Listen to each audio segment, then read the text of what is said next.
한 주간 잘 쉬셨죠? 잠깐 기도하겠습니다. 하나님 아버지 감사합니다. 초대 교회부터 기독교를 파괴하기 위해서 이상한 사람을 호리는 노를 뒤집어 쓰고 기독교를 공격해온 여러 가지 사상들이 있었습니다.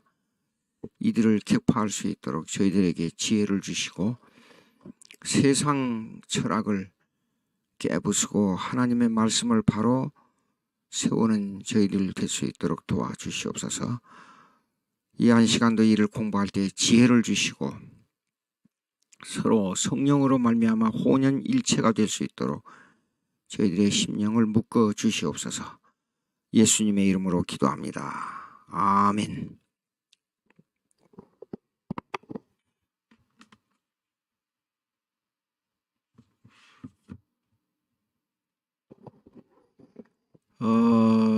책을 가지신 분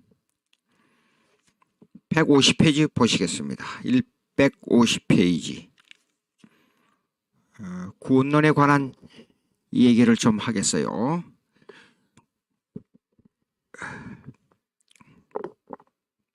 구원론은 이렇습니다. The work of Holy Spirit, 그러니까 성령 사역의 교리입니다. 성령 사역.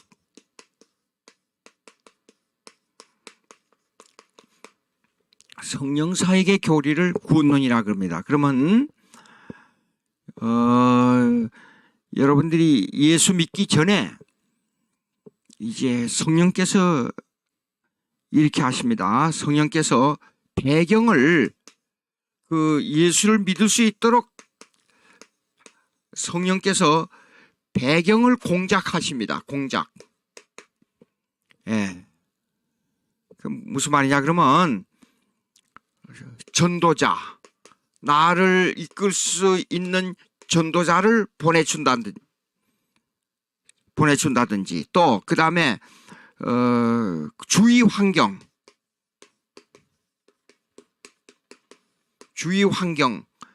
조성한다든지 또 그 다음에 이 사람이 악하기 때문에 하나님 말씀 그냥 이거 예수 믿으라 그러면 말 안 들어요. 아주 사악한 것이 인간의 존재입니다.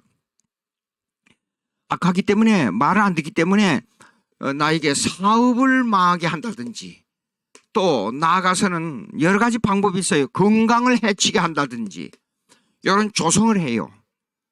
또 이런 과정을 겪지 않고 어떤 사람들은 부모로부터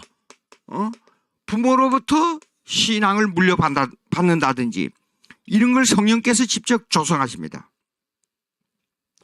그러면 이 조성할 때 이 조성을 통해서 우리를 불러요.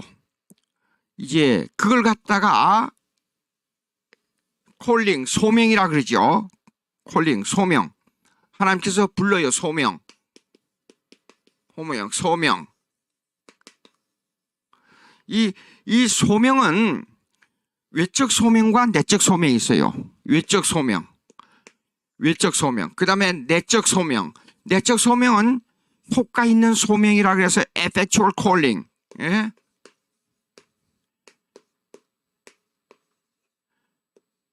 effectual calling. 이게 효과 있는 소명이라 그래요. 내적 소명. 그러면 이제 아까 사람을 전도자를 붙인다든지 또 그 다음에 환경을 조성한다든지 이런 것은 외적 소명의 한 부분으로 속합니다. 즉 예수를 믿을 수 있도록 그리스도 안으로 불러들이는 작업입니다. 일단 그러면 이 불러들이는 작업을 하고 난 다음에 내적 소명이 뭐냐 그러면 내적 소명이 이루어지는데 이 내적 소명은 하나님의 말씀을 성령께서 우리 말씀을 영의 양식으로 내 심령 속에서 만들어가는 과정이에요.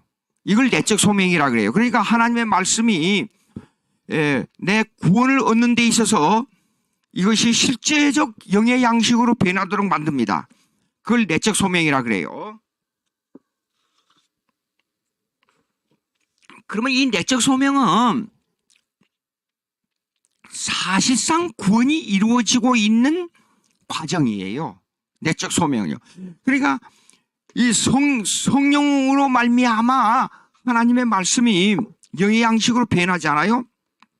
이것이 변하게 되면 이 변하는 이 영의 양식이 됐다. 영의 양식이 이렇게 영의 양식으로 변해가고 있다. 이 말씀은 사실 내가 이미 구원으로 진입하고 있다는 뜻이에요. 그래서 이렇기 때문에 그 다음에 이거 중생이 나와요. regeneration. 이거 중생이에요. 거듭난다 그 말이에요. 여기서 제가 하나 꼭 말씀드리겠어요.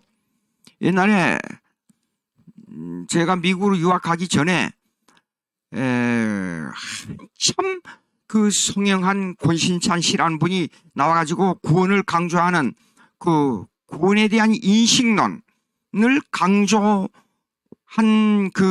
이 구원파가 있었어요. 그거에 대한 얘기를 좀 하겠어요. 이 사람들이 강조하는 것은 말씀, 여기 말씀이 나오잖아요. 말씀 플러스 그 다음에 회개 플러스 성령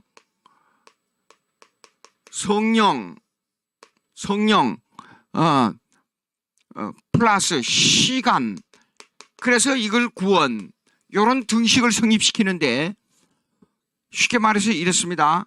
하나님의 말씀이 시간이니까 어느 때에, 그 다음에 성령으로 말미암아 회개를 일으키는 그때, 그것을 구원으로 여깁니다.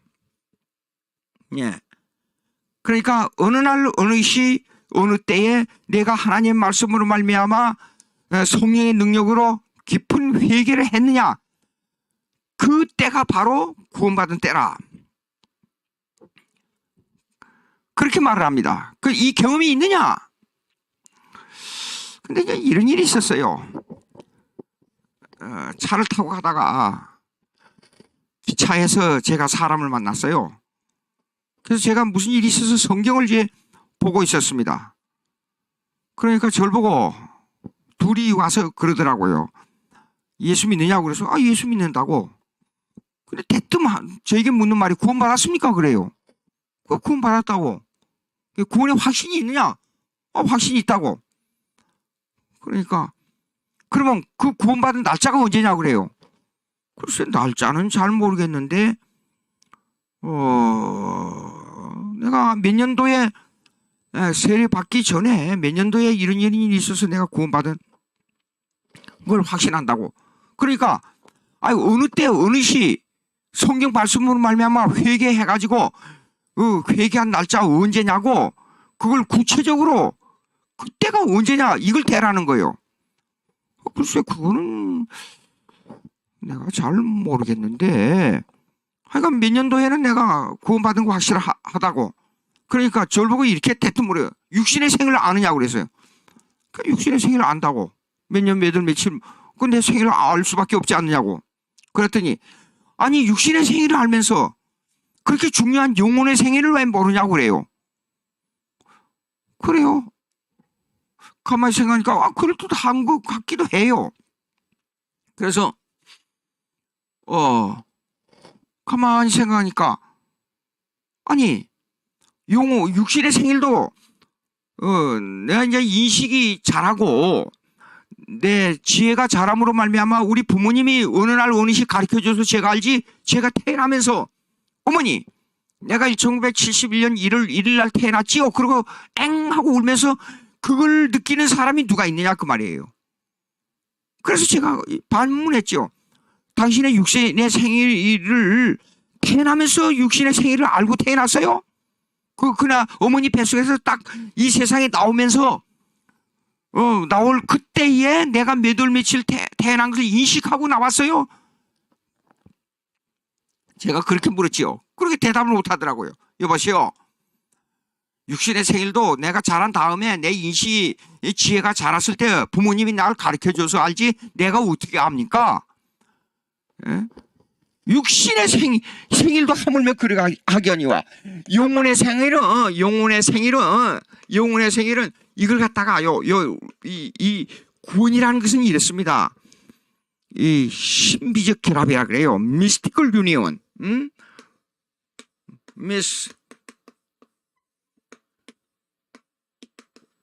유니온. 신비적 결합이에요.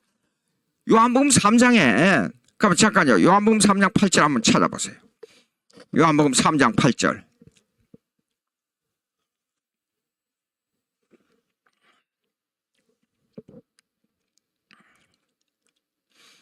예. 됐죠? 바람이 임의로 불매. 네가 그 소리를 들어도 어디서 오며 어디로 가는지 알지 못하나니 성령으로 난 사람은 다 이러하니라 그랬어요. 지금 니고데모가 질문할 때 거듭남에 대한 질문을 했잖아요. 거듭남은 사람이 죽었다가 다시 난 게 거듭난 게 아니고 어머니 뱃속에 다시 들어갔다 나오는 게 그게 거듭난 게 아니고 거듭남은 성령으로 말미암아 영혼이 거듭난 걸 거듭남이라 그렇게 말한단 말입니다. 육신적으로 거듭난 게 아니고 그러니까 성령으로 난 사람은 바람이 임의로 불면 네가 그 소리를 들어도 어디서 오며 어디로 가는지 알지 못한다. 성령으로 난 사람은 이러한 사람이다. 그거요. 여러분들 다 지금 제 이 말씀을 듣고 있는 여러분들은 다 경험이 있을 겁니다. 처음에 예수 믿을 때 아니면 부모님으로부터 교육을 받은 사람이라 할지라도 예수 믿을 때 신비적 바람을 잡는 것 같은 신비적 결합을 경험한 사람이 있을 겁니다. 거기에는 전혀 예상치 못했는데 예수 믿을 때에 갑자기 아무 이유 없이 성경을 읽을 때 눈물 나고 또 전혀 생각지도 않았는데 기도에 참여해가지고 이상한 기적을 여러분들 체험하고 이런 거 다 신비적 결합에 속해요. 예. 그래서 이런 성령으로 말미암아 거듭나는 것은 내가 예상치도 못한 가운데 미스티컬 유니언 신비적 결합으로 역사하는데 결국에 가서는 하나님의 말씀을 성령으로 말미암아 영의 양식으로 받아들이게 된다 그 말입니다. 이게 거듭남에 대한 실체적 변화예요. 자, 그러니까 여러분 이렇습니다. 만약에 어느 말씀, 회개, 성령, 시간 이걸 만난 것은 인식을 성령에 의한 인식을 강조하는 게 아니고 자기 주관적 경험에다가 인식을 강조하는 겁니다. 예. 그렇기 때문에 여기 아주 위험해요. 그래서 제가 그분들에게 되물었어요. 그럼 좋습니다. 물론 저도 그런 경험이 있습니다. 제가 이제 그렇게 대답하면서 그런 경험이 있죠. 근데 어느 날 어느 시 말씀, 회개, 성령, 시간, 이 구원 경험했어요. 어느 날. 근데 얼마 지나다가 일주일이고 뭐 한 달이고 지나다가 다시 똑같은 경험을 했습니다. 그러면 구원받은 날짜가 언제입니까? 그렇게 물었어요. 다시 묻겠습니다. 제가. 뭐야? 1971년 1월 1일에 내가 이런 경험을 했습니다. 그런데 내가 신앙생활 하다가 1975년 후에 1975년 1월 1일 또 그와 같은 경험을 했습니다. 그러면 5년 동안 내 영혼이 거듭났는데 거듭난 게 죽었다가 5년 후에 다시 태어난 겁니까? 무엇입니까? 그럼 한 번 성령으로 말미암아 회개한 경험이 그거로 한 번으로 끝나버립니까? 강렬하게 제가 이제 그때 가서는 물었지요. 대답하세요. 대답 못해요. 이 구원파들요. 그러니까 구원파들 보게 되면 거듭난 그 경험이 있으면 그 뒤로부터 해방을 강조해요. 율법에서 해방을 강조해요. 율법 없이 삶을 산다. 강조해요. 그러니까 무율법주의가 돼버려요. 우리가 신앙생활 할 때 구원받은 성도로서 신앙생활할 때는 율법주의냐 무율법주의냐 하는 문제가 나와요. 예? 자, 율법에서 우리가 해방됐어요. 해방되는 것은 꼭 명심해야 됩니다. 율법 자체에서 해방이 아니에요. 우리 신앙생활은 율법에 용익이 있는데 우리를 율법을 사용하는 유익이 있어요. 유익이 있는데 첫째, 죄를 깨닫게 해요. 율법으로 말미암아.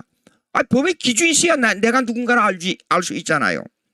그 다음에 두 번째, 성도의 생활에 기준이 돼요.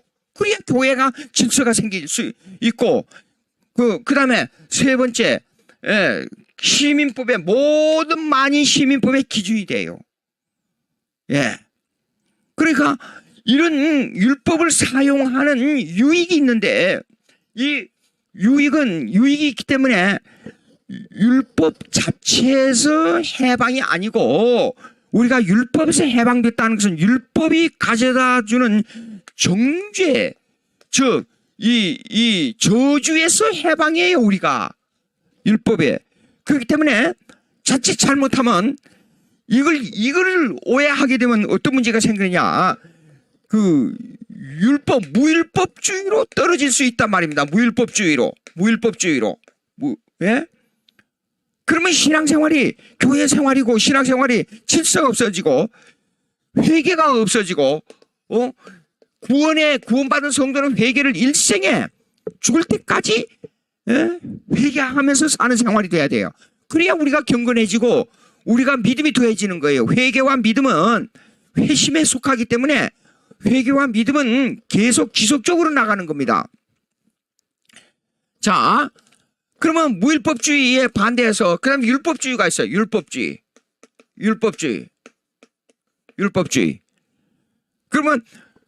그런데 이게 신앙생활이 이 정죄, 저주에서 해방감을 느끼지 못할 때는 윤리와 도덕을 강조할 때 자연히 율법주의로 변해 간다 그 말이에요.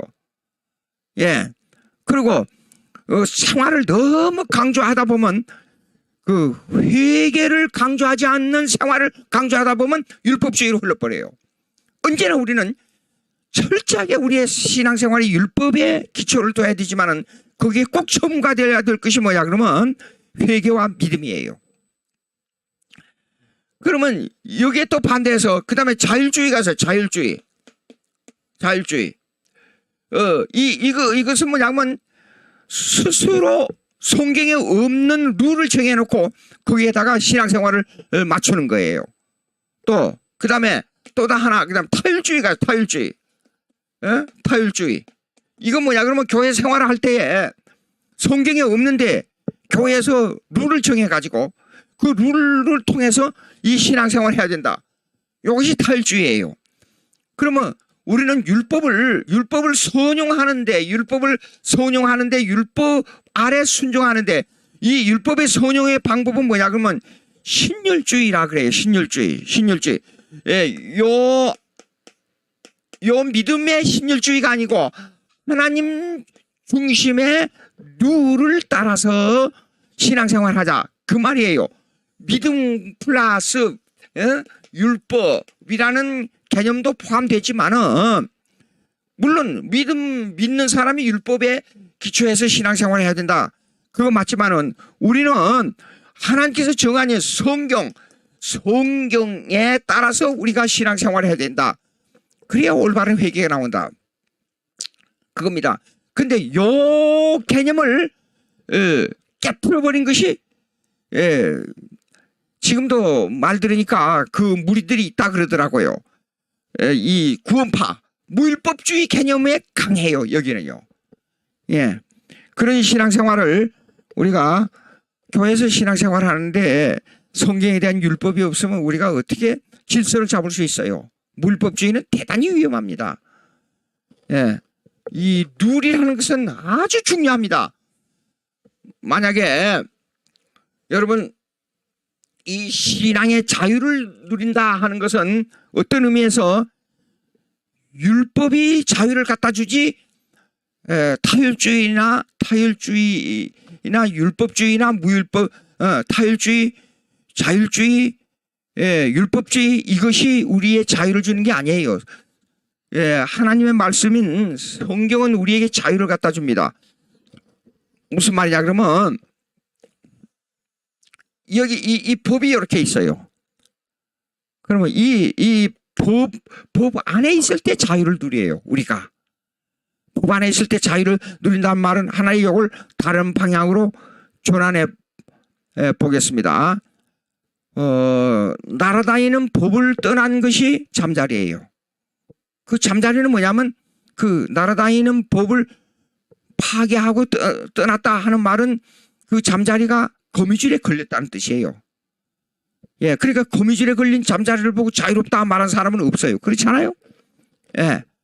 그러면 이 거미의 개념에서 볼 때는 이 법이 자기는 이 잠자리를 잡아먹어야 될 이 줄을 쳐놓고 기다리는 거예요.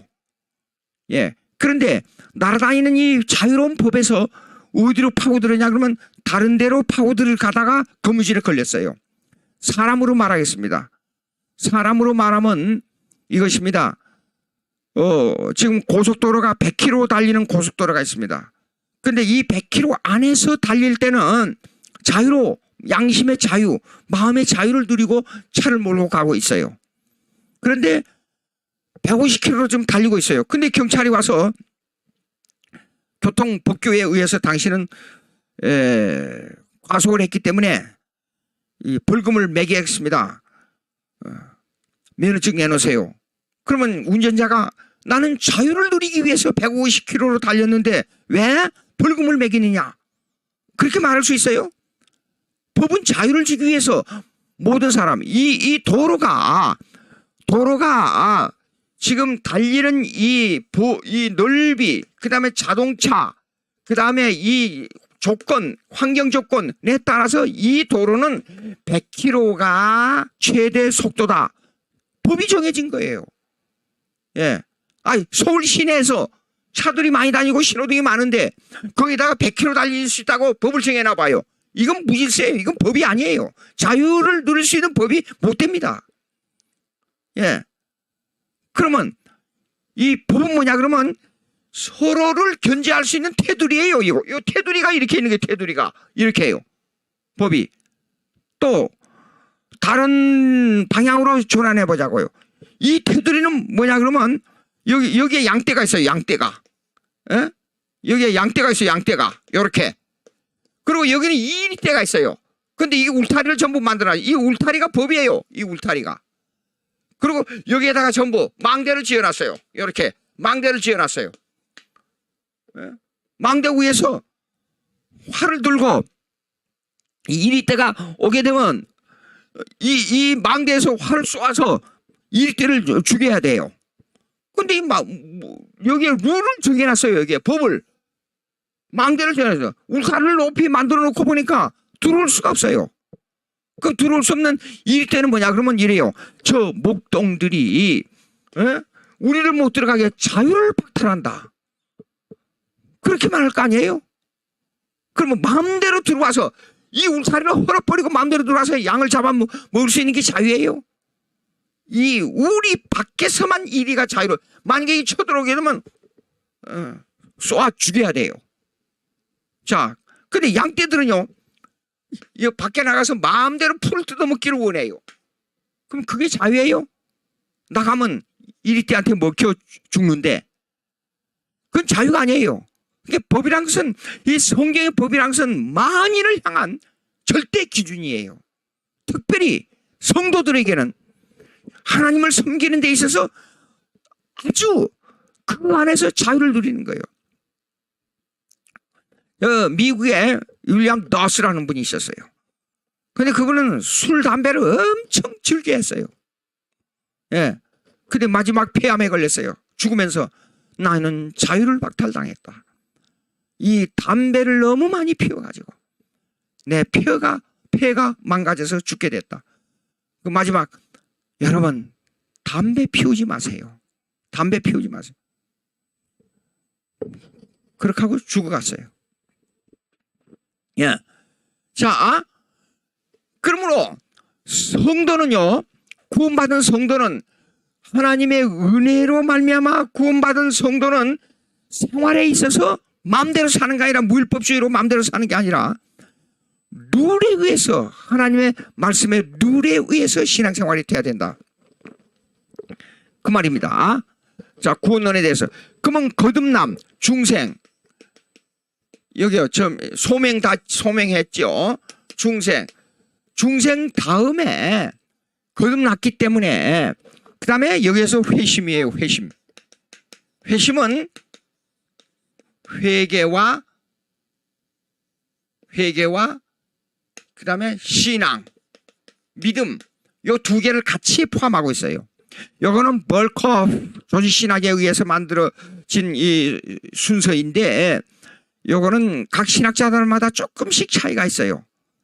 예, 어떤 사람은 중생과 회심을 같이 보는 사람도 있고, 또 그 다음에 같이 봐야만 회개함으로 거듭난다, 그렇게 보는 사람도 있고, 그 다음에 중생이 먼저 성령이 역사해야 회심이 되지 않느냐, 그래서 중생으로 보는 사람도 있고, 약간의 차이가 있지만은, 이거 제가 지금 이거 말씀드리는 건, 이거는 논리적, 성경이 말씀하고 있는 대로의 그냥 논리적 순서이지, 이거는 시간적 순서가 아니에요. 시간적 순서가 아닙니다. 예? 예. 이건 논리적 순서입니다. 그 다음에 회심 다음에 칭의. 예? 요거는 하나님께서, 회심은 다음에 이 칭의는 뭐냐 그러면, 하나님께서 법정에서 너는 의인이다, 그렇게 선고해 주는 거예요. 그러니까 이거는, 칭의는 내가 몰라요. 하나님께서 혼자 그 하나님 그분 아버지께서 혼자 뭐냐면 선고를 해버리기 때문에. 근데 실체는, 나의 모양의 실체는 죄인 그대로예요. 근데 명분상에 너는 의인이다. 그러면 의인이 된 다음에, 의인이 됐기 때문에 어떻게 해야 돼요? 다음으로 양자. 하나님의 백성으로 입적을 시켜야 돼요. 죄의 종에서 하나님의 자녀로 입적을 시켜야 돼요. 그래서 칭의 다음에 양자가 오는 겁니다. 양자 다음에 성화. 성화는 거룩하게 돼간다, 그 말이에요. 자, 아까 실체 변화에 있어서 이거는 시간적 순서가 아니고 논리적 순서라고 그랬잖아요. 근데 여기서 조금 말씀드릴 거요. 사실상 소명으로 인하여 하나님의 말씀이 내 영의 양식으로 변할 때 이미 구원이 이루어지고 있었어요. 예. 때로는 처음 예수 믿을 때 이제 깨달아가는 과정이기 때문에 어린애와 같은 그 과정을 겪어요. 어린애가 자기라는 것을 완전히 인식을 못해요. 어렸을 때는. 보면 부모 얼굴이 익은 부모가 나를 도와준다. 부모를 향하여 조금만 아파도 울고, 배가 고파도 울고, 그럼 부모가 와서 다 해주지 않아요. 그러니까 부모에 대한 인식은 남아있는데, 내 자신에 대한 인식, 내 자신에 대한 아이덴티티, 신분에 대한 확실성이 없어요. 내가 예수 믿을 때, 그러니까 처음 예수 믿을 때 여러분들 느낌이 많을 겁니다. 내가 예수를 믿는 구원의 확신이 있는가? 없는가? 이 구원에 대한 문제가 나의 심령 속에서 어떤 작용을 하는가? 이런 거에 대해서 확실한 자기 신분을 구체적으로 말할 수 없을 때가 있을 거예요. 근데 구원의 확신이 어느 때 오느냐? 어느 날, 어느 시, 어느 때 구원의 확신이 생겨서 그날이 예수 믿는 날이라, 그런 주관적 인식이 아니에요. 성령의 사역은 인간의 주관적 인식에 이리 끌리고 저리 끌리는 그런 하나님이 아닙니다. 뭐냐 그러면 성화의 과정에 들어와서 많은 신앙의 훈련이 될 때에 구원의 확신이 와요. 어린애처럼. 자기를 확실할 때는 애가 성장한 다음에 자기라는 것을 확실히 아는 것과 똑같아요. 예. 그리고 특별히 이 견인이라는 말은 오래 참는다는 말인데 원뜻은 이래요. 요걸 조금 이따가 말씀드릴까요? 조금 이따가. 견인이라는 말은 무슨 말이냐 그러면 한 번 예수 믿기로 결정한 사람은 반드시 구원받고야 만다 그런 뜻이에요. 다시요. 한 번 딱 구원하기로 결정된 사람은 반드시 성령께서 내버려 두지 않고 구원하고야 만다 그런 뜻인데, 이 신앙생활을 하면서 어떤 사람들은 이러지요. 한동안 몇 년 동안 교회를 떠났다가 예수 믿는 신앙생활하고는 거리가 먼 곳에서 살다가 어느 날 무슨 어려운 일을 당해서 예수 믿고 교회 안으로 들어온 이런 사람들이 여러 번 많이 봅니다. 저도 이제 교회를 하다 보면 그런 성도들을 여러 사람 봤어요. 예수 잘 믿고 정말로 신앙생활 잘했어요. 성경도 정말로 잘 보면서 읽고, 그런데 어느 날 무슨 사건으로 말미암아 시련이 오기 시작했단 말이에요. 그 시련을 이기지 못하고 교회를 떠났다가 다시 들어온 사람 여러 사람 제가 경험했어요. 그러니까 그런 과정을 겪으면서 자기를 더 깊이 깨닫게 돼요. 그리고 그때 어려움을 당하면서 하나님에 대한 생각을 많이 하게 됩니다. 그런 훈련 과정을 통해서 구원의 확신이 오게 됩니다. 자, 그러면 이제 단계를 보겠습니다. 하나, 둘, 셋, 넷, 다섯, 여섯, 일곱. 옳지. 영화는 천국에 올라가는 거죠. 그러면 칭의 양자 보시겠습니다. 요거 중생은요, 사실상 이렇습니다. 단회적이면서 지속적입니다. 단회적. 칭의와 양자를 볼 때는 이 칭의와 양자의 개념에서는 단회적이에요. 그러나 구원은 어느 날 탁 태어나서 그냥 내버려 두면 잘하는 게 아니라 성장해야 돼요. 성장도 구원의 과정이에요. 그러니까 단회적이면서 지속적입니다. 중생은. 지속적이란 말은 뭐냐 그러면 성화와 견인의 개념에서 볼 때는 지속적이에요. 근데 이 성화와 견인의 개념에서 지속적인데 반드시 여기에 동반되는 게 뭐냐 그러면 회심이에요. 회심. 일생 동안 회개와 신앙이 동반되어야 성화와 견인에 들어간다 그 말이에요. 그런데 하나님 편에서 칭의와 양자는 완전히 단회적이에요. 딱 한 번으로 끝나요. 그리고 우리는 몰라요. 여러분들 예수 믿는 분들 예수 믿는 확신이 구원의 확신이 있지요. 있는데 어느 날 구원받았어. 당신의 이름이 생명책에 언제 기록됐어? 대답이 나올 수 있어요? 불가능합니다. 칭의도 그래요. 하나님께서 나를 하나님의 아들로 양자입니다. 우리는 원래 양자예요. 양자로서 하나님의 호적에 나를 입증하기 위해서 너는 의롭다. 먼저 의롭다 그렇게 해야 돼요. 그 법적 선고를 해야 돼요. 왜냐하면 양자의 문제는 이렇습니다. 법적인 문제입니다. 세상적으로 이렇게 생각해도 똑같잖아요. 나는 다른 사람한테 지금 다른 부모에서 태어났어요. 근데 어느 집에 가서 양자로 삼으려면 법적인 문제가 해결되지 않아요. 그리고 법적인 문제가 해결될 때에 내 이름이 그 집의 아들로 입적이 되지 않아요. 똑같은 현상이에요. 자, 그러니까 요거는 완전히 단회적이에요. 근데 중생은 단회적이면서 칭의적인 입장에서 볼 때는 단회적이에요. 그러나 성화적인 입장에서 볼 때는 지속적이에요. 중생은. 그 다음에 회심은 일생을 통해서 회심과 성화와 견인은 일생을 통해서 지속적으로 동반되는 사건이에요. 근데 이 동반되는 사건 지속적인데 먼저 반드시 성화와 견인이 되기 위해서는 회심이 동반돼야 된다. 그렇습니다.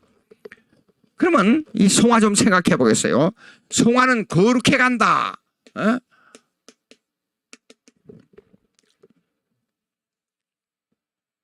성화는 거룩해 간다는 뜻이에요. 예. 그런데 이 거룩해 간다는 뜻은 거룩이라는 실체 변화가 뭐냐 하는 겁니다. 거룩이라는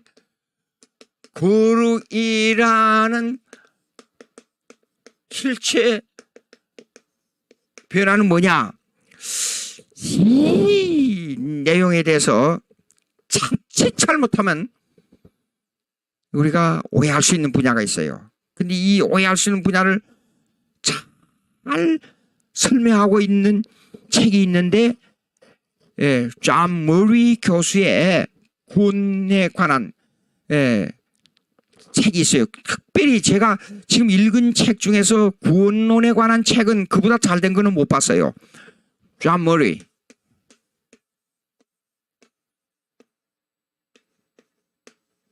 존 머리 교수예요. 예.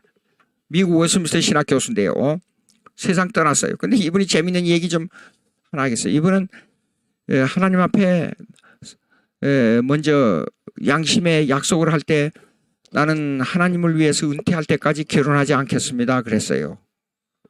참 그 일화가, 그 에피소드가 아주 재밌는 건 있는데, 그런데 그 메디컬 닥터, 그러니까 뭐요, 여자 의사가 신학교에 들어와서 공부를 했어요. 근데 그 인격과 그의 가르침에, 그 문장력에 매료돼 버리고 말았어요. 근데 이 의사가 처녀였어요. 그래서 공부를 하다가 누가 질문했다 그래요. 교수님 결혼하지 않겠습니까? 그러니까 내가 은퇴할 때까지는, 65세까지는 내가 결혼하지 않기로 하나님 앞에 약속했다. 그래요. 그러면 은퇴한 때는 어떻게 하겠습니까? 그러니까 그럴 때 좋은 사람이 있으면 결혼해야지. 그랬어요. 그래서 이 여자 의사가 나이가 많은 노처녀였어요. 그래서 존 머리 교수한테 와서 강의를 듣다가 자청해서 파타임으로 비서직을 들어갔어요. 그래서 그의 신학적인 문제, 신학을 공부하면서 신학적인 문제를 또 이렇게 정리해주고 그랬습니다. 그러다가 은퇴할 때까지 기다렸어요. 예, 두 분이 참 대단한 분들이에요. 그러고 보면 그걸 하루 이틀도 아니고 은퇴할 때까지 그 처녀 의사가 그 비서직을 행하면서 기다렸다는 것도 그 대단하거니와 65세까지 존 머리 교수가 신학을 가르치면서 그걸 이렇게 신학을 가르치면서 그걸 65세까지 그 업무를, 하나님의 말씀을 가르치는 일을 수행했다는 것도 대단하고, 그분들이 만나가지고 자기가 태어난 영국의 스칼랜드로 돌아갔어요. 스칼랜드로 돌아가서는 결혼해서 나중에 소식을 들으니까 아들을 낳았다 하는 소식을 들었다고 그러더라고요. 저는 이 얘기를 들은 겁니다. 실제로 보지도 못하고. 그런데도 불구하고 제가 이 존 머리 교수의 구원론, 근데 존 머리 교수의 전집을 읽으면 전 4권으로 돼 있어요. 전집을 순간순간마다 이렇게 빼서 읽어보면 그 문장이 대단히 아름다워요. 문장 그 마디마디, 문장 한 문장이 가슴을 파고들어요. 그리고 그 문장 속에서 하나님을 향한 그 사랑하는 하나님, 그 하나님의 사랑을 아주 구체적으로 느끼는 그 사랑이 우러나와요. 그냥 논리적인 개념이 아니에요. 예. 그리고 그 구원론을 읽을 때에, 구원론을 읽고 하나님 예수 그리스도 구원에 대한 성령의 사역이나 이런 것을 읽으면 한 문장을 읽고 한참 동안 생각에 잠기게 돼요. 그런 그 문장의 그 심령 속으로 파고드는 그 영적인 은혜가 있어요.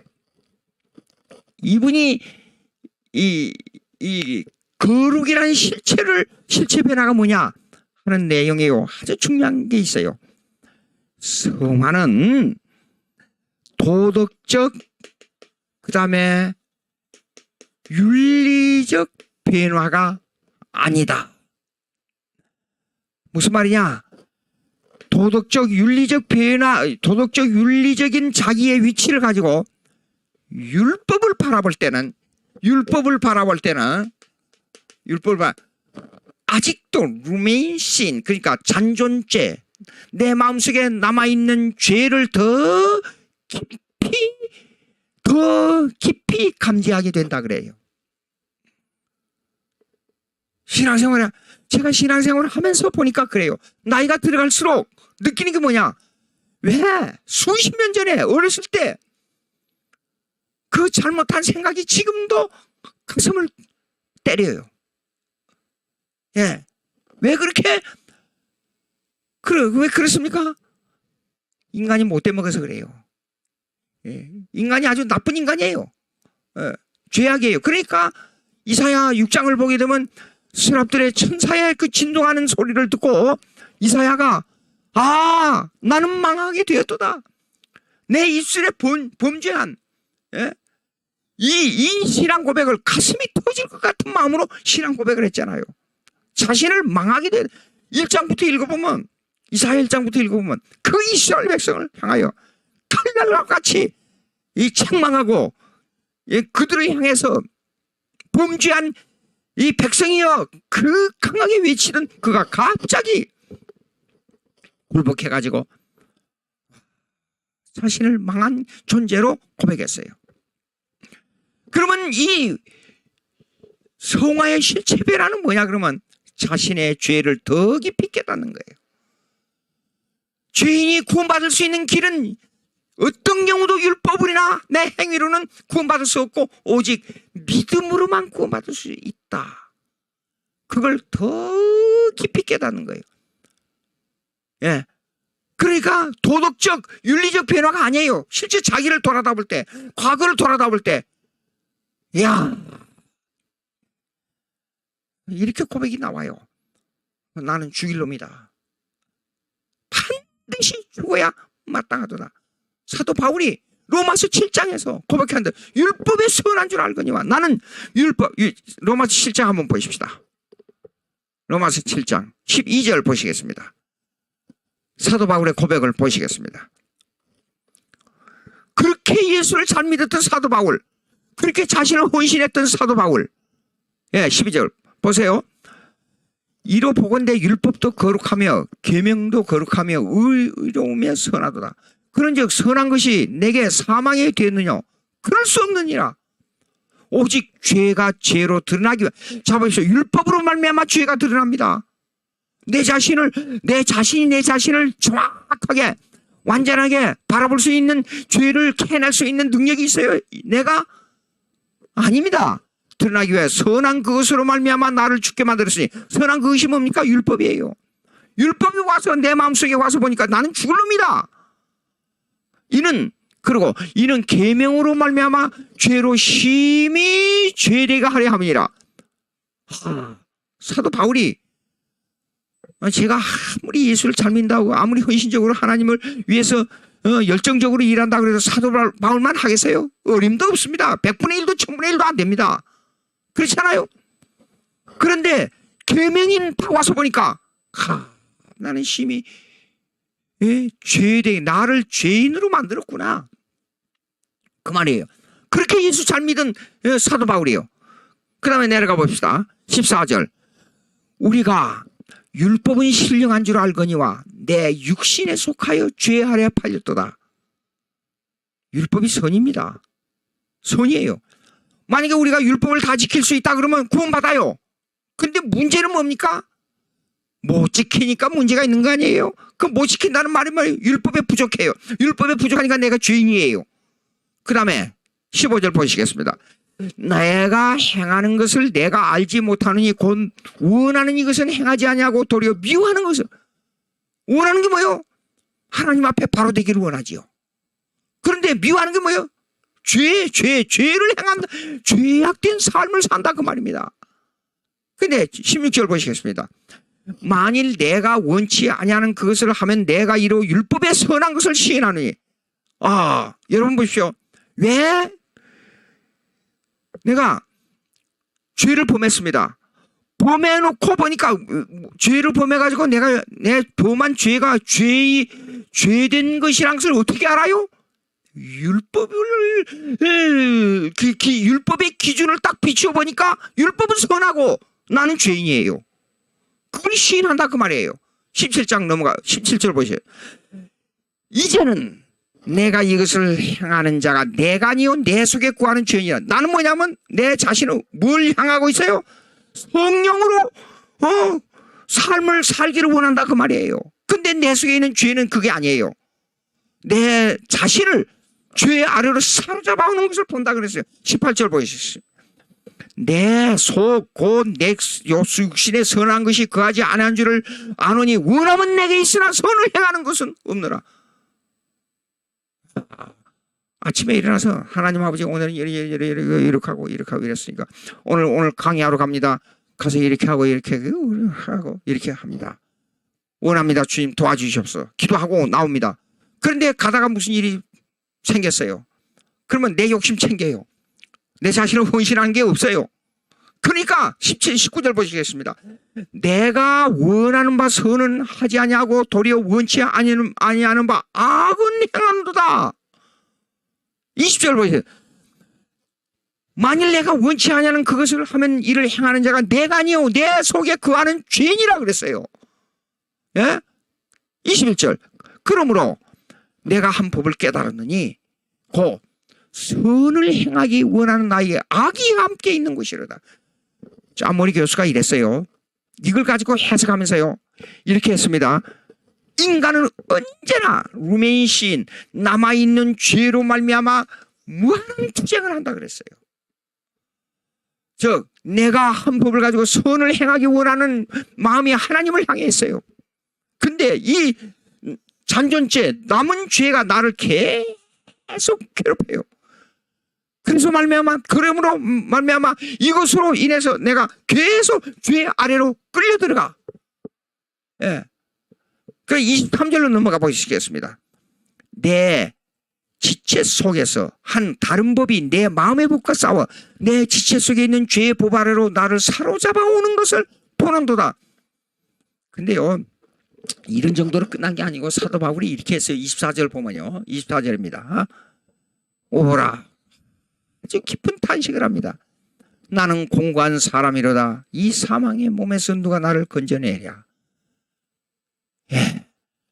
우리 주 예수 그리스도로 말미암아 하나님께 감사하리로다. 그런즉 내 자신이 마음으로는 하나님의 법을 육신으로는 죄의 법을 섬기노라.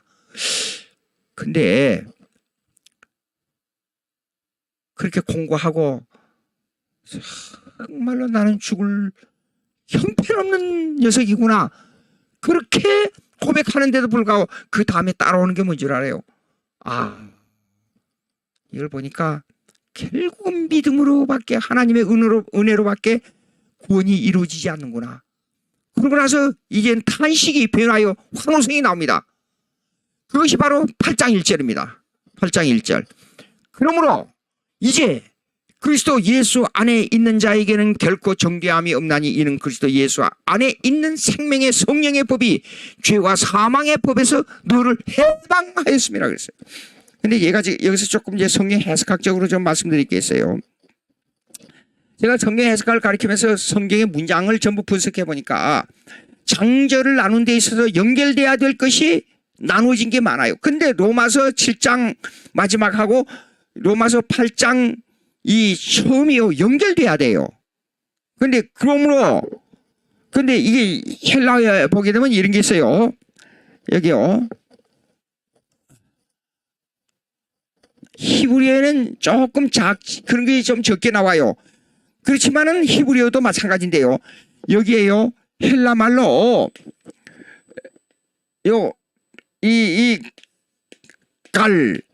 이게 갈이라 그래요. 우리 말은요 헬라 말 발음은요 근데 이거는 영어로 for, 예,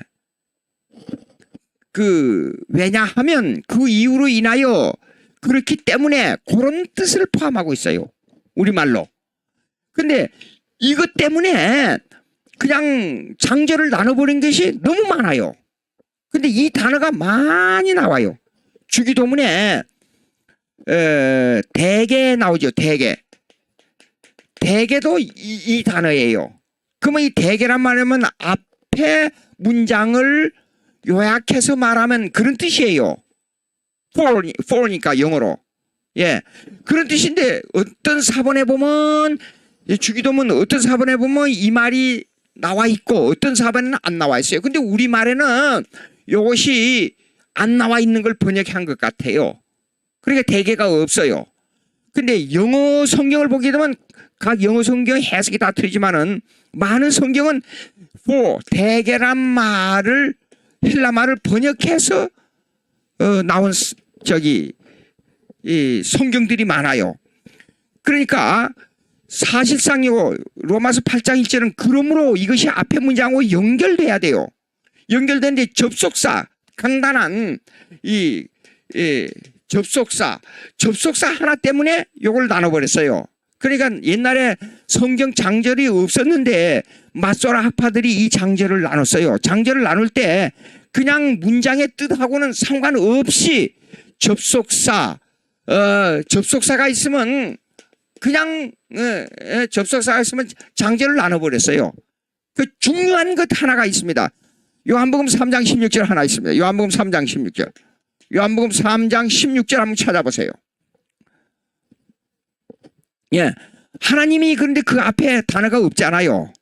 그런데 헬라어 원어에는 하나님 앞에 요 갈이라는 단어가 있어요. 왜냐하면 그 이유를 설명했어요. 그러니까 근데 우리 성경에 보게 되면 요한복음 3장 16절에 여기 장절을 나누는 동그라미가 딱 나와 있어요. 근데 이 동그라미를 나누는 건 잘못이에요. 왜 그러냐 그러면 앞에 14, 15절 한번 보세요. 14, 15절. 예. 14. 모세가 광야에서 뱀을 든 것 같이 인자도 들려 하리니 이는 저를 믿는 자마다 영생을 얻게 하려 하심이라. 그러고 나서 3장 16절 하나님 세상을 지금 사랑하사 그런데요. 요거 요렇게 해야 맞습니다. 모세가 광야에서 뱀을 든 것 같이 인자야 들려 하리니 이는 저를 믿는 자마다 영생을 얻게 하려 하심이라. 그렇기 때문에 그래서 하나님이 세상을 지금 사랑하사 그렇게 해야 맞습니다. 근데 우리말에 이게 동그라미에서 장절을 나눠버렸기 때문에 설교할 때 잘못하다가 3장 16절만 딱 따서 설명할 수가 있어요. 근데 사실상 요한복음 3장 14, 15, 16절을 함께 묶어서 설교를 해야 더 의미가 깊이 나오고 은혜가 더 할 수 있는 거예요. 근데 이런 것이 된 것들이 성경에 많아요. 근데 제가 지금 여기서 설명하자고 하는 것은 이거는 이제 조금 다른 방향으로 갔습니다만 지금 여기서 설명하자고 하고 싶은 말은 뭐냐 그러면 이렇습니다. 이 성화 과정에서 죄와의 관계예요. 그 죄와의 관계는 뭐냐 그러면 율법과의 관계로 나온다 그 말이에요. 율법과의 관계. 예? 이 율법과 죄와 내 죄를 아는 것은 율법을 보니까 죄를 알 수 있잖아요. 예, 율법을 보니까. 율법을 통해서 죄를 알게 되면 이 죄와의 관계에서 율법의 관계 볼 때 성화는 뭐냐? 내가 윤리 도덕적으로 비교 우위로 다른 사람보다 내가 조금 더 낫다. 윤리 도덕적으로. 그게 성화가 아니에요. 내 자신의 죄를 바라다보고 이 죄는 어디를 통해서 알 수 있어요? 철저하게 율법을 통해서 알 수 있어요. 율법을 통해 보니까 나는 완전히 깨어지고 부서져야 할 죄인이에요. 그러면 이 죄인이 죄를 더 깊이 깨닫고 더 깊은 회개로 들어가고 오직 믿음으로만 구원하고 이 구원은 뭐야? 전혀 하나님의 은혜다. 이걸 깊이 깨닫고 신앙생활을 더 하나님 편으로 향해 가는 것. 이것이 성화의 실체 변화를 강조하는 것인데 이걸 누가 그렇게 강조했느냐? 그 유명한 존 머레이 교수가 이걸 강조했습니다. 예, 성화에 대한 얘기를 잠깐 했습니다.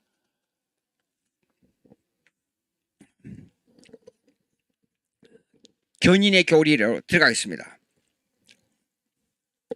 구원론에서 견인의 교리는 오래 참는다는 뜻인데 perseverance니까 항거한다, 견딘다 그런 뜻이에요. 그런데 실제적인 내용은 이렇습니다. 한 번 예수 믿기로 결정된 자는 결단코 하나님께서 구원하신다 그런 뜻이에요. 여기에는 이 견인의 교리 속에는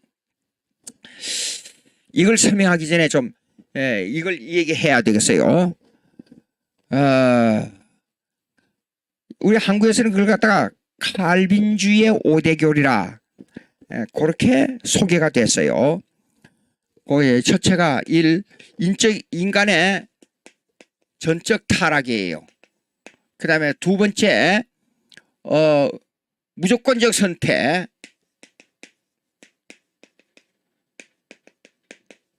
무조건적 선택이에요.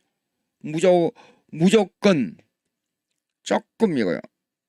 무조건적 선택. 그 다음에 세 번째 limited atonement니까 제한 속죄. 제한 속죄. 온 인류가 다 구원받는 거 아니에요. 구원받을 사람은 구원받고 못 받을 사람은 못 받는다. 그 다음에 네 번째가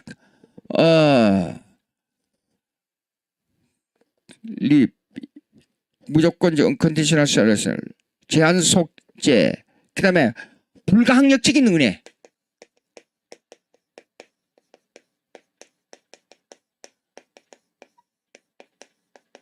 은혜. 자꾸만 이제 limited atonement. 그 다음에 irresistible grace. 그 다음에 다섯 번째가 perseverance of saints. 그러니까 성도의 견인. 이렇게 돼 있어요. 근데 이것이 칼빈과 당시에 17세기에 이것이 교리가 이제 16세기부터 해가지고 이 교리가 이제 17세기 와서 완성됐는데 이것이 뭐냐 그러면 칼빈주의와 알미니안주의의 극한적 대립이 됐어요. 그래서 이 내용이 뭐냐 그러면 두 가지가 완전히 상반되게 분리됐는데 칼빈주의는 이거에 대한 하나님의 주권을 강조하고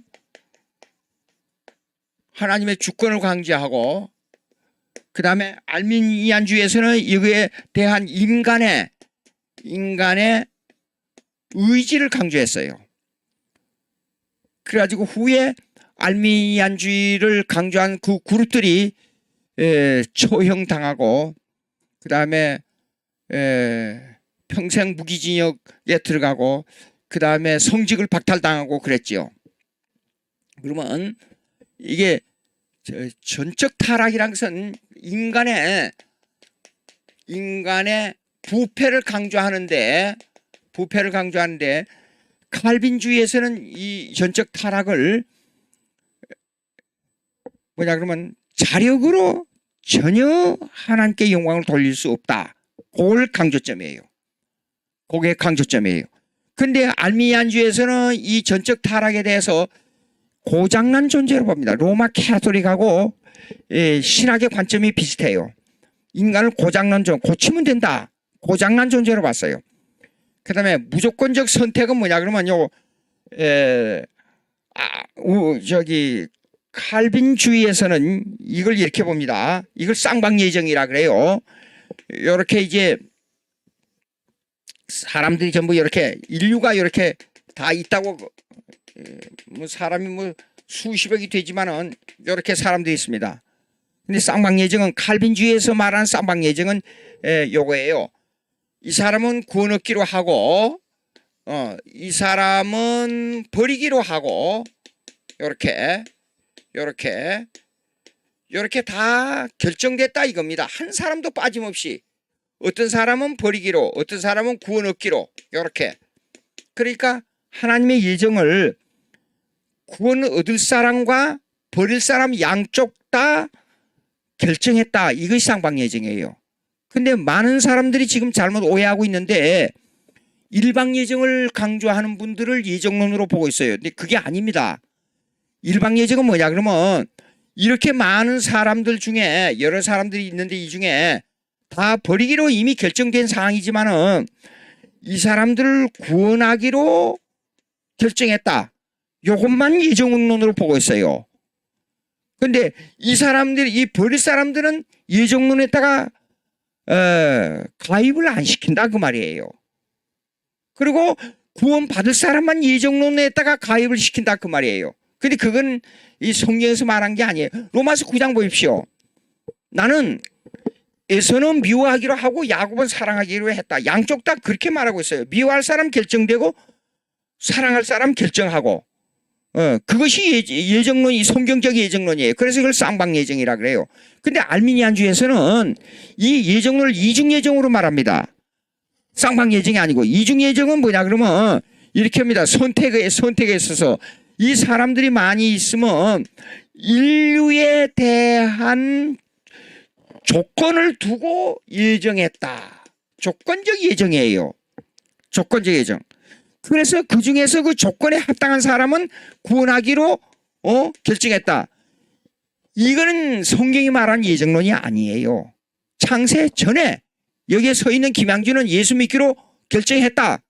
그리고 다른 사람은 허풍산이라는 사람이 있으면 허풍산은 예수 안 믿기로 결정했다. 그게 예정론이에요. 성경에. 예? 그렇지 않아요. 성경대로.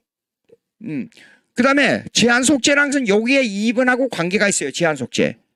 제한속죄는 뭐냐 그러면 온 인류를 다 구원하기로 결정해놓고 조건적 예정에 따라서 구원하기로 결정해놓고 조건에 따라서 어떤 사람이 예정했다. 그게 아니고 처음부터 어떤 사람은 예수 믿기로 하고 어떤 사람은 안 믿기로 결정했다. 이것이 제한속죄예요. 그러니까 믿을 사람만 구원받기로 결정된 상황이에요. 여러분들 이런 구원론에 있어서 이 문제가 나오게 되면 질문이 많이 나와요. 질문 제가 몇 가지를 제가 말씀드릴게요. 그럼 첫째, 이렇게 말하게 되면 어떤 문제가 나오냐 그러면 1. 하나님은 하나님의 공평하지 않다. 그 다음에 두 번째, 우리의 노력을 감소시킨다. 그 다음에 세 번째, 전도의 무용론. 전도할 필요가 뭐 있느냐? 필요가 없다. 예, 노력을 감소시킨다. 하나님의 공평.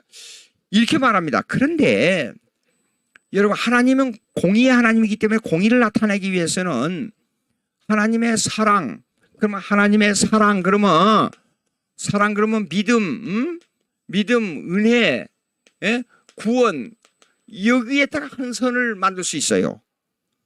그러면 반대로 하나님의 심판, 그럼 믿음이 아니고 율법, 하나님의 은혜가 아니고 저주, 이렇게 일단 한 선을 만들 수가 있어요. 그러면 하나님의 사랑을 집행하기 위해서는 반대로 심판이 성립돼야 돼요. 이건 하나님의 공의지 하나님의 공평이 아니에요. 하나님의 공의를 나타내기 위해서 다윗을 선택해서 쓰시기 위해서는 사울이라는 사람을 사용해요. 하나님께서. 여러분, 사울이라는 건 자력으로 그랬어요? 아닙니다. 하나님께서 악령을 집어넣어줬다 그랬잖아요. 사울이한테다가. 사울이 자기가 앞으로 어떻게 될 일을 다 하나님께서 이렇게 하는 걸 알고 있었어요. 그런데도 자력으로. 여러분 보십시오. 가론이 다 보세요. 그러니까 하나님은 뭐냐 그러면 이래요. 이게 드라마처럼 각본이 짜여져 있어요. 그럼 각본이 짜여 있기 때문에 노력을 감수하고 전도할 필요가 뭐 있느냐 그렇게 말해요. 근데 이 각본 속에서 인간의 의지를 허용해서 자유의지를 동원하지 자유의지를 박탈하지 않아요. 하나님께서는. 그러니까 우리는 성령으로 충만한 사람은 오히려 더 자유의지를 마음대로 활용하도록 최대한의 내 자유의지를 동원한 노력을 해야 돼요. 예? 그거는 그렇지 않은 사람은 성령 받은 사람으로서 자격이 좀 부족하다. 그거는 좀 말이 좀 이상하지만은 성령 받은 사람은 자유의지를 동원해서 열정적으로 하나님의 일. 성령은 이렇습니다. 우리의 자유의지를 촉발시켜 가지고 성령으로 말미암아 더 일하게 만들어요. 나태하게 만들지 않아요. 오히려 자기를 돌아보고 내가 이렇게 살아야 되겠느냐?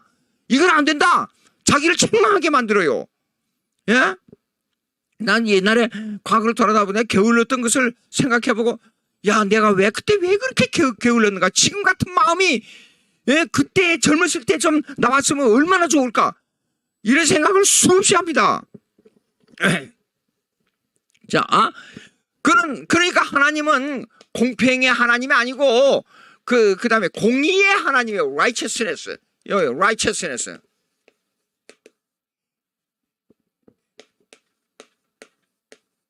righteousness. 공의의 하나님이에요. 예. 가룟 유다에게 예수님께서 야, 내 손을 같이 이 잔에다가 대고 있는 사람이 나를 팔 거야. 알려줬어요. 가룟 유다에게. 근데 가룟 유다에게요. 악령이 들어가지고 시킨 거예요. 성경 보라고요, 성경. 예? 다 알았지 않아요? 예? 다 알고 있으면서도 악령에 사로잡히니까 가룟 유다가 예수님 팔았잖아요. 참. 예. 자, 그 다음에 노력을 감수한다. 아까 제가 이미 설명했습니다.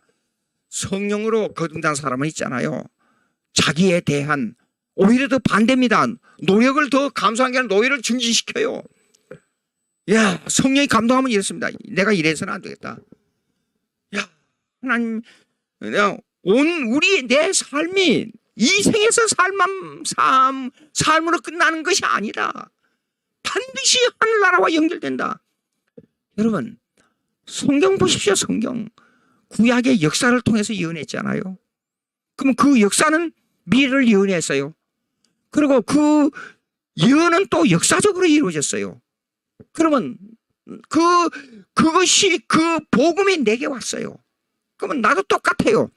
나는 역사 속에서 과거에 예언된 그 역사성을 따라서 제가 예수 믿게 됐어요. 그러면 앞으로 하늘나라는 내가 오늘날 이 땅에서 살고 있는 이 역사가 하늘나라로 연결돼요. 그러니까 아주 우리가 신앙생활을 집중해서 영적 긴장을 가지고 신앙생활을 해야 됩니다. 예, 그냥 예수 믿어서 구원했으니까 마음대로 살자. 이거는 아주 이원론입니다. 예? 하나님의 구원과는 삶으로 일치되고 이 삶은 하늘나라로 연결됩니다. 그러니까 제가 언젠가는 그랬잖아요. 예? 예수님의 인격하고 예수님의 사역하고는 이거는 서로 일치선상에 놓고 봐야 돼요. 예? 인격 따로 사역 따로가 아니에요. 노력을 오히려 증진시킵니다. 자, 전도할 필요가 없다. 이렇습니다. 이 인간들이 아주 사악하기 때문에 뭐예요? 너무나도 사악하기 때문에 또 인간의 이 악한 생각을 가지고 합리적으로 만들어서 질문하는 것이 이런 나쁜 질문이에요.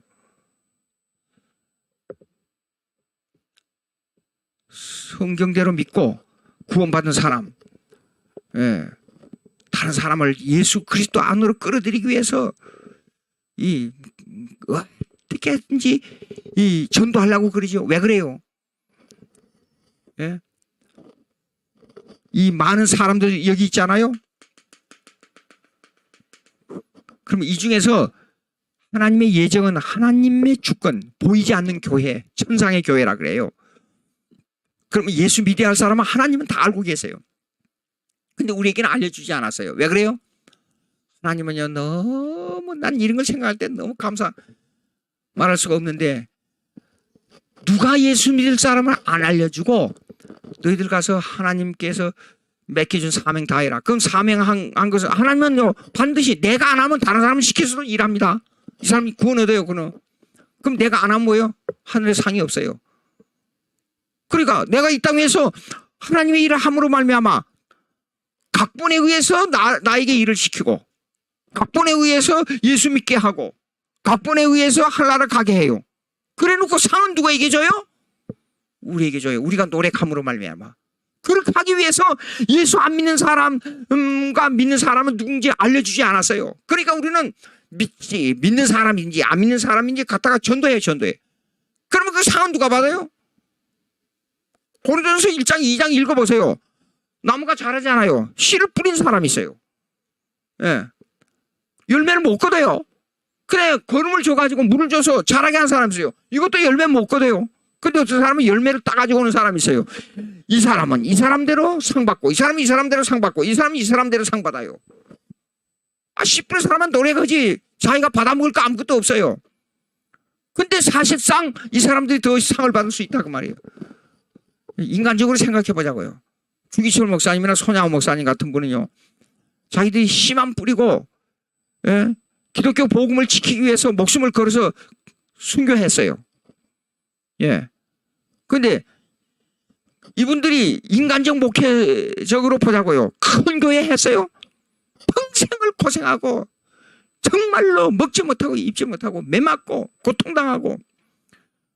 근데 손양 목사님의 큰 따님 되시는 손동희 고사님, 제가 그 집하고 가까운데 그 집안하고 제가 맨 처음에 교회 나가서 신앙생활 할 때 손양호 목사님의 동생인 손문주 목사님이 예, 목회하는 교회에 나갔었어요. 근데 지금 생각해 보니까 형제간이 일어나서 그런지 키도 조그만하고 그런데도 아주 강단이 있고 소리가 강하게 그런 설교를 하신 분이었어요. 근데 아주 경건한 분이었어요. 그리고 아주 다정해요. 아주 소탈하고. 근데 손동희 권사님한테 말씀을 들으니까 손양호 목사님이 그랬다 그래요. 지금도 그 손문진 목사님 생각이 나요. 어렸을 때에. 예. 예. 그런데 이 얘기를 들으니까 손양호 목사님은요. 외정시대 때에 들어가서 고문을 많이 받아가지고 항상 허리가 아팠다고 그래요. 그리고 일생 동안을 정말로 편안한 삶은 전혀 없었어요. 그나마도 자기뿐 아니라 두 아들을 총살당해 순교했을 때 그 마음이 어떻게 했느냐. 근데 희한한 것이 뭐냐. 그를 총살시키는 그 살인자를 데려다가 아들 삼아서 살려가지고 아들 삼아서 부흥에 데리고 다니면서 우리 아들 아무개 그러고 다녀요. 근데 그 살인자의 아들이 목사가 됐잖아요.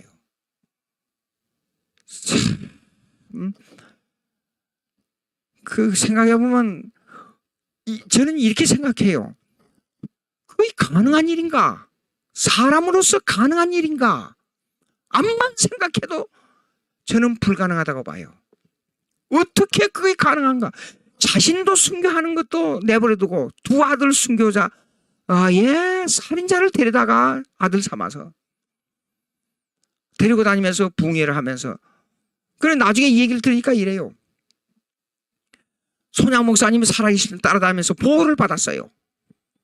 근데 손양 목사님이 하늘나라 가시고 나서 갑자기 위축이 돼버린 거예요.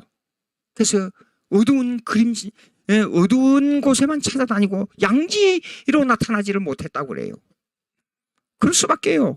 모든 사람들이 원숭이가 왔느냐 하고 사람을 죽인 사람이 손양 목사님의 아들이 됐다 그리고 가족들이 그 이름이 예명입니다. 강철민이라고 이름을 예명으로 했어요. 아무개인데 그 강철민이라는 사람을 데리고 저기 손양 목사님이 다닐 때 그 친척들이 와서 칼을 들고 이놈을 그렇게 선하고 착한 우리 손동인을 죽였다고 칼을 들고 이놈 죽인다고 온 천지를 쫓아 돌아다니고 그런 적이 한두 번이 아니었대요. 이게 가능한 일이에요. 이거 그 사람을 데려다가 자기 아들 삼아가지고 그렇게 했다는 게 어떻게 해서 손양 목사님이 자기 두 아들을 죽인 사람을 데려다 놓고 같은 밥상에 앉아서 식사를 하면서 어떻게 같은 삶을 살 수 있느냐 이게요. 그렇게 해서 삶을 마쳤어요. 손양 목사님이. 근데 그분들은 주기철, 손양원, 또 이기선 여러 순교자들이 있는데 그 순교자들의 신앙으로 우리 한국교회가 이렇게 된 겁니다. 그게 핏값으로 우리가 이렇게 엄청난 복을 누리고 삽니다. 제 자신만 생각해도 제가 100년 전에 태어났다, 200년 전에 태어났다, 고려시대에 태어났다, 삼국시대에 태어났다 생각을 해봐요. 나는 20세기 말에 한국교회가 가장 부흥할 때 이렇게 기독교인이 돼서 이렇게 살 수 있다는 것은 태어난 것까지도 하나님의 섭리 뜻이요, 자라는 것도 하나님의 섭리 뜻이요, 이렇게 성경을 접하고 연구할 수 있도록 하나님께서 모든 것을 조성해 주신 하나님의 뜻, 내 친구를 사귀게 해주는, 기독교인 친구를 사귀게 해준 것 하나님의 뜻, 이걸 생각해 보면 감격스러워요. 감격스러워. 오케이. 자, 그러니까 누가 예수 믿을 사람을 우리에게 알려주지 않았기 때문에 열정적으로 전도해야 된다 그 말이에요. 예.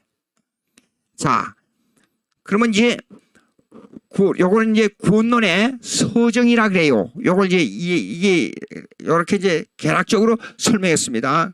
그래서 하는데 그 불가항력 노력을, 그다음에 네 번째로 들어가서요. 아까 세 번째는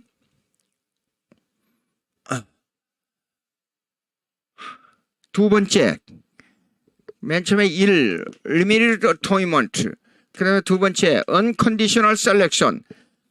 하는 머리를 빨리 생각나게 하기 위해서 이렇게 외국어를 쓸 수밖에 없습니다. 미안합니다.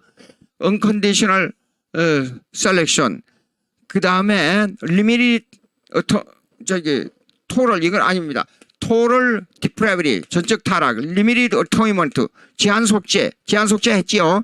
그 다음에 네 번째가 아까 말했는데 irresistible grace, 불가항력적인 은혜. 그 다음에 다섯 번째가 perseverance of saints. 그러면 요거 할 차례입니다. 예. 그런데 알미니안주에서는 리미티드 어토인먼트를 만일 구원하기로 해놓고 조건적으로 했다. 그 다음에 irresistible grace, 요거는요, 알미니안주에서는요, 하나님의 은혜를 인간의 의지로 항가할 수 있고 받아들일 수 있다, 이렇게 말합니다. 말도 아닌 얘기예요. 왜 그런 줄 알아요? 이 사람이 구원받기로 예정됐잖아요. 아무리 반항을 해도 이 사람은 예수 믿고 말아요. 형편없는 깡패. 제가 어렸을 때, 중학교 다닐 때요, 고재봉이라는 그 병사가 한 가정을, 자기 대대장인 한 가정을 도끼로 찍어 죽였어요. 5명인가. 근데 그 사람이 예수 믿고 구원은, 이 얘기를 들으면요, 기가 막혀요. 예.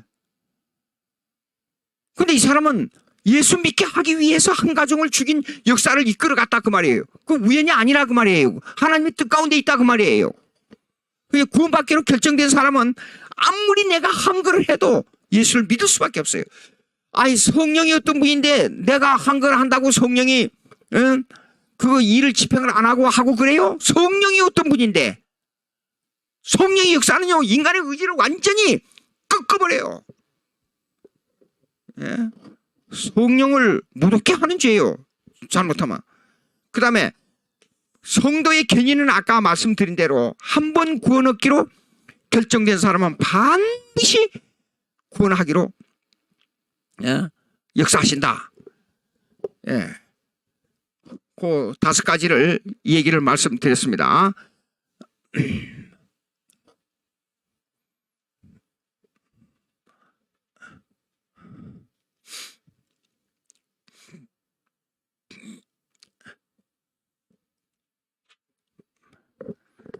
자, 그러면 구원론에 있어서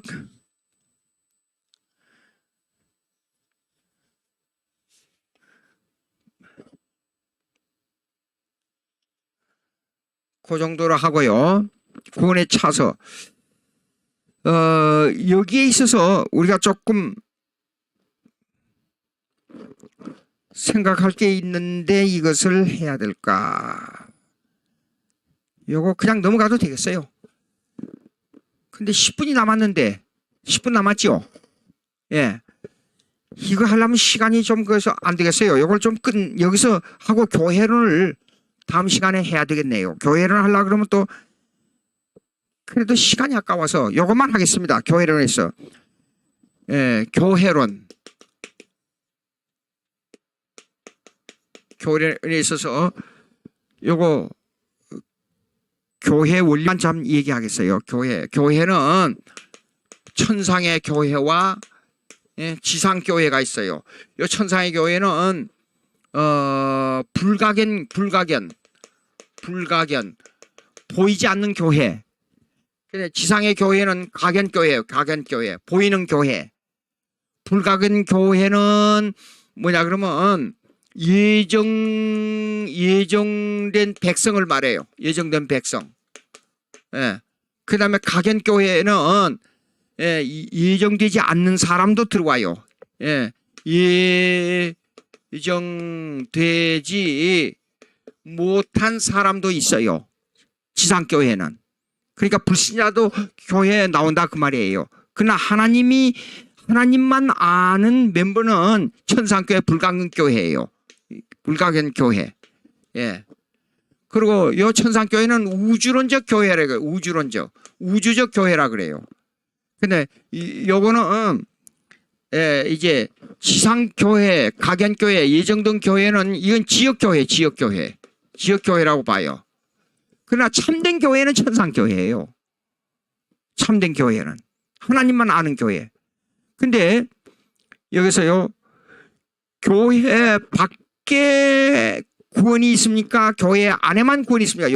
요걸 좀 증명하도록 하겠어요. 교회 밖에 구원이 있느냐? 그 다음에 교회 안에만 구원이 있느냐? 예? 이거 말해요. 그러면 이 천상의 교회, 근데 이거요, 교회 밖에 구원 안에만 구원이 있느냐, 이 문제를 가지고 지상 논쟁을 많이 하더라고요. 지상 논쟁을. 근데 이걸 먼저 규정하고 이 얘기를 해야 돼요. 천상의 교회, 불가근 교회, 예정된 백성, 우주적 교회 입장에서는 교회 안에만 구원이 있어요. 교회 안에만. 그러나 이 지상교회적 입장에서는 불신자도 들어오니까 이런 문제가 있어요. 옛날에 중국이나 지금 북한에서 자기들만 모여서 예배 드리는 이 사람들 교회 나가고 있어요? 안 나가고 있잖아요. 못 나가죠. 안 나간 게 아니라. 예. 이 사람들은 예수를 믿기는 믿지만은 하늘나라의 개념에서, 천상의 교회 개념에서, 불가견 교회, 선택된 백성의 개념에서, 우주적 교회 개념에서 볼 때는 교회의 멤버가 돼요. 그러나 가견교회, 지상교회 개념에서 볼 때는 교회 안 나오고 있어요. 예. 그러나 지상교회 개념에서 볼 때는 교회의 멤버가 아니지만은 하나님의 백성으로서는 입적이 돼 있어요. 그러니까 이렇게 말을 해야 돼요. 불가근 교회, 천상의 교회 입장에서는 교회 안에 있는 성도들만 구원이 이루어진다. 그렇게 말해야 되고, 가견교회, 지상교회, 이게 지역교회 개념에서 볼 때는 교회 밖에 또 구원이 있다. 이렇게 말을 해야 돼요. 근데 자유주의적 개념에는, 신학에서 알미니안주의나 자유주의적 교회 개념에서는 교회 개념을 예정론과 관계를 안 시키고 있어요. 그렇기 때문에 교회 밖에도 구원이, 교회 안에도 구원이 있느냐 없느냐 하는 문제에 아주 희미해요. 그러나 개혁파 신학에서는 정확하게 나누고 있습니다. 반드시 천상교회 입장에서 교회 안에만 구원이 있다. 왜냐하면 예정된 백성만 천국에 들어가기 때문에. 예. 이 개념을 정확하게 해야 되겠습니다. 그러면 여기 153페이지 중간에 패러그래프를 잠깐 보시겠습니다. 웨스트민스터 신앙 고백서 25장 교회론입니다. 제1항에서는 교회는 그리스도의 신부요 몸이며 모든 것을 충만하게 채우는 그리스도의 충만이다 라고 고백되어져 있다. 이 고백서를 분석하면 그리스도와 성도는 떨어질 수 없는 머리와 몸의 관계를 형성하고 있는데 그 머리는 그리스도이며 몸은 성도이다. 이 그리스도와 성도는 몸의 관계로 존재하면서 만물과의 필연적인 관계를 형성하고 있다. 예. 이거지. 이게 또 신학적인 해석이 많이 필요해요. 이 만물과의 관계도. 왜냐하면 만물이 형성되기 위해서는 교회가 존재해야 됩니다. 그리고 역사의 축은 교회예요. 그렇기 때문에 예수 그리스도는 그 그리스도의 몸인 우리의 머리지만은 만물의 근원이고 만물의 창조주이시요 만물의 원리가 된다 그 말이에요. 말씀으로 창조하신 하나님과 같은 신성을 가지고 있는 분 예수 그리스도이기 때문에 그렇습니다. 예, 그리스도의 다스리는 영역은 우주 만물에까지 미치지 않는 것이 없다. 예. 그 다음에 그런 의미에서 교회를 다스리는 그리스도의 영역은 우주론적이다 그 말이에요. 사실상 모든 자연과 모든 이 교회 밖의 역사도 교회 때문에 이걸 교회를 보조하는 역사의 개념으로 해석해야 된다 그 말이에요. 예. 요거까지 하고 다음 시간에 하도록 하겠습니다. 잠깐 기도드리겠습니다. 하나님 아버지 감사합니다. 우리가 성경을 볼 때에 그냥 우리의 개념으로 이걸 읽고 그저 우리의 느낌으로 판단하지 않도록 도와주시옵시고 성령께서 우리의 마음을 감화감동시켜 주셔서 말씀을 말씀대로 말씀에 의지해서 해석하고 그대로 받아들이고 말씀대로 믿고 우리가 신앙생활 함으로 말미암아 하나님의 뜻에 합당한 저희들 되게 도와주시옵소서. 우리 주 예수 그리스도의 이름으로 기도하옵나이다. 아멘.